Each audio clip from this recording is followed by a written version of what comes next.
बिस्मिल्लाहिर्रहमानिर्रहीम। कुरान मजीद के हवाले से जो मुख्तलिफ़ गलत फ़हमियाँ पाई जाती हैं, उन गलत फ़हमियों में से जिस गलत फ़हमी का आज हमें तज़किरा करना है, उसको दूर करने की कोशिश करनी है, वह सूरह कुरैश के पढ़ने के फ़ज़ाइल से मुतल्लिक़ है। सूरह कुरैश के पढ़ने के फ़ज़ाइल से मुतल्लिक़ रवायत एक पाई जाती है हमारी तफ़सीरी किताबों में, और उसके इस्नाद हैं, उसकी सनद है, हम उसको डिस्कस करेंगे। और ये दो किताबों में बुनियादी तौर पर पाई जाती है, एक अल-वाहिदी की अल-वसीत और दूसरी सालबी की जो तफ़सीर है उसके अंदर पाई जाती है।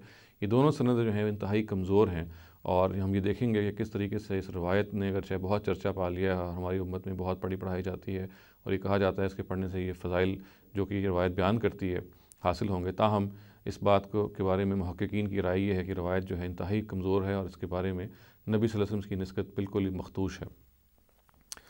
जहाँ तक इस रवायत का ताल्लुक़ है जो कि अल-वसीत में आई है, और ये अल-वाहिदी की तफ़सीर है, उसका जो मतन है वो ये है कि मन क़रा सूरत इलाफ़ि क़ुरैश आताहुल्लाहु अशर हसनातिन बिअदद मन ताफ़ बिल-काबा वअतकफ़ बिहा।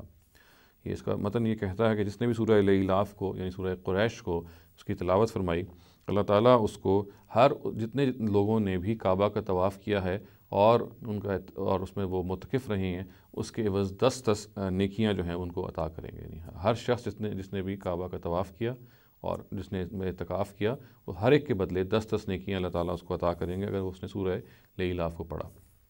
ये जो रवायत है, ये जहाँ तक इसका ताल्लुक़ अल-वसीत के आने में है, जिसमें जो अल-वाहिदी की तफ़सीर है, इसमें दो इसमें रावी पाए जाते हैं, एक सलाम इब्न सुलैम अल-मदाइनी और दूसरे हारून इब्न कसीर।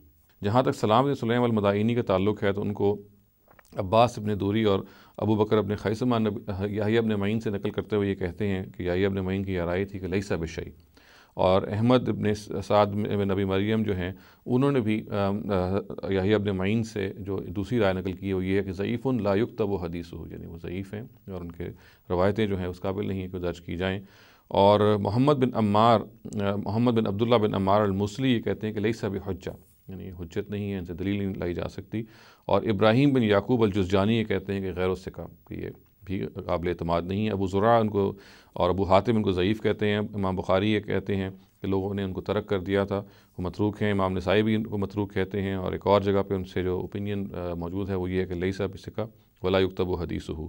और अबुल कासिम अल-बग़वी उनको ज़ईफ़ुल हदीस जिद्दन कहते हैं, यानी वो हदीस के मामलात में इंतहाई कमज़ोर हैं। और अब्दुर्रहमान बिन यूसुफ़ बिन ख़राश ये कहते हैं कि मतरूक हैं। और एक और जगह पे जो उनका ओपिनियन लिखा गया है वो ये है कि वो झूठे हैं, वो कज़्ज़ाब हैं।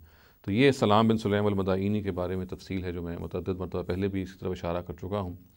चुनांचे इनकी मौजूदगी में कोई भी रवायत जिसमें ये मौजूद हों वो सही तौर पे उसको हम तस्लीम नहीं करेंगे, इसलिए इंतहाई वो कमज़ोर रावी हैं ये दोनों के दोनों।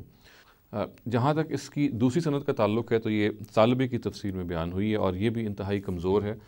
इसमें जो इसकी जो रवायत का जो मतन है वो तो बिल्कुल वही है, ताहम इसकी जो सनद के अंदर आप कह लीजिए कि जो जरा है वो नूह इब्न अबी मरियम के हवाले से है, जो कि एक रावी हैं। तो जहाँ तक नूह इब्न अबी मरियम का ताल्लुक़ है, हाफ़िज़ मिज़्ज़ी ने तहज़ीबुल कमाल में उनके बारे में जो जरा रिकॉर्ड की है उसके कुछ जो चीदा हिस्से हैं मैं आपके सामने उनकी तफ़सील रखे देता हूँ।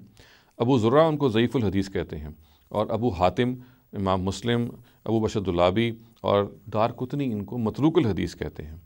और मुक़ातिल इब्न हय्यान ये कहते हैं कि मुनकरुल हदीस हैं। और एक और जगह उनके बारे में उनके जो कमेंट्स हैं वो ये कि वो ज़ाहिबुल हदीस हैं। और इसी तरीके से इमाम नसाई ने इनको कहा है कि लैसा बिसिका, कि ये किसी तरह से भी रिलायबल नहीं है। और हाकिम जो हैं अबू अब्दुल्ला हाकिम, वो ये कहते हैं कि ये जो हैं इन्होंने फ़ज़ाइल कुरान की रवायतें घड़ी हुई हैं। और इब्न हिब्बान ये कहते हैं कि ला युजूज़ुल एहतजाज, यानी ये इस काबिल नहीं है, या ला युजूज़ुल एहतजाज भी ही कि ये काबिल नहीं है कि इनसे कोई भी दलील पकड़ी जाए। और एक और जगह पे वो उनके अल्फाज ये हैं कि उन्होंने हर चीज़ सवाए सच के जमा कर रखी है। तो ज़ाहिर है कि ऐसी रावी के हवाले से हम जब गुफ्तगू करेंगे तो किसी भी तौर से उसकी रवायत को हम काबिल कबूल करार नहीं दे सकते। तो ये आपने देखा कि ये रवायत जो है ये दो सनदों से बयान हुई है, इसका मतन एक ही है, मगर दोनों सनदें जो हैं वो इंतहाई कमज़ोर हैं और किसी तौर से भी इन पर रिलाई नहीं किया जा सकता। जहाँ तक सूरा को पढ़ने का ताल्लुक़ है, हमें ज़रूर पढ़नी चाहिए। सूरा के फ़ज़ाइल को समेटने का सही तरीका ये है कि इसको हम समझ के पढ़ें, उसका जो पैगाम हमारे लिए हैं उसको हम अपने लिए सही तरह से समझें और उस पर अमल करें। जिस तरह की रवायतें हैं या और रवायात हैं जो मुख्तलिफ़ सूरतों के फ़ज़ाइल बयान कर रही हैं, इनमें से अक्सर व बेशतर जो है वो घड़ी हुई हैं या बिल्कुल انتہائی کمزور ہیں، اور مسلمانوں کو ان سے بالکل کنارہ کشی اختیار کرنی چاہیے۔ اقول قولی ھذا واستغفر اللہ لی ولکم ولسائر المسلمین والمسلمات۔